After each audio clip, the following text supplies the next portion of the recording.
Hello everybody, this is Dil Gilani at Gilani Homes. In this particular video, we're going to be covering the neighborhoods in the North Shore, starting from the ferry all the way to Gothel's Bridge.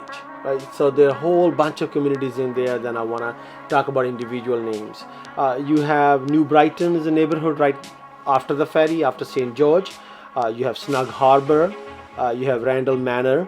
After that, West Brighton, Port Richmond, Mariners Harbour, and then Graniteville. So these are really the neighborhoods. Some of them are established old neighborhoods in Staten Island, and some of them are newly developed. Like Graniteville is newly developed in the 60s and 70s and 80s. When we talk about the individual neighborhoods in this segment, I'll start off with New Brighton. New Brighton being the closest point to St. George, towards Jersey Street, towards York Avenue. Obviously, it's going to be affected by all the developments that are happening in St. George area greatly. I know that. Then the next neighborhood is Snug Harbor. Now, Snug Harbor have its own identity in a way. Snug Harbor was really the place to go to back in the day. When these neighborhoods are developed, there's a whole bunch of buildings in Snug Harbor Cultural Center. If you move to Staten Island, you have to visit. I think that's a must for anybody on Staten Island to go to.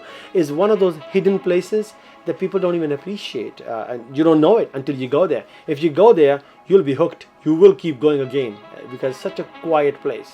And yet so much to offer, and there's parks and there's Chinese garden. It's a really beautiful place.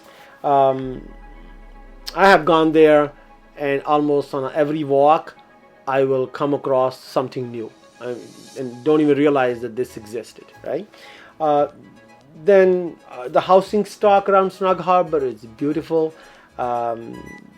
Really some nice homes, and it's also Randal Manor is there as well, and these neighborhoods also have very close proximity to the Richmond County University Hospital, Rumsey, and of course that have an effect on the neighborhood. So you have some really beautiful North Shore homes that is you enjoy the walk in that area. Then you go into West Brighton, rather North Shore neighborhood, full of older colonials, affordable pricing in that regard. Port Richmond again is a community that is a starter community as well.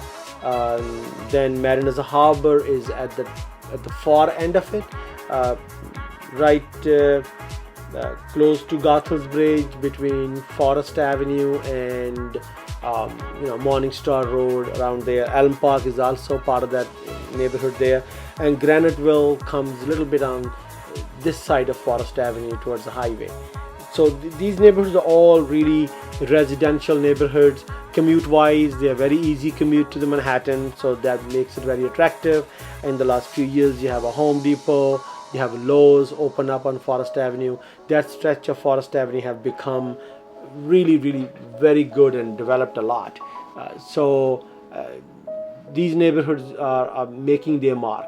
As Staten Island is growing, I think people are beginning to appreciate these neighborhoods more and more. When it comes to schools in these neighborhoods, of course, they are right on the site.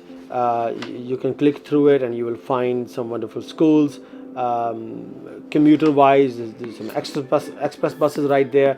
You do have some restaurants in these neighborhoods, like in Port Richmond, there's the Nino's. If you move to Staten Island, you have to go to the Nino's. You cannot live on Staten Island and don't go to the Nino's, right? Then on Forest Avenue, there's Brothers Pizza, right? And that's another icon on Staten Island. There's a Staten on Forest Avenue.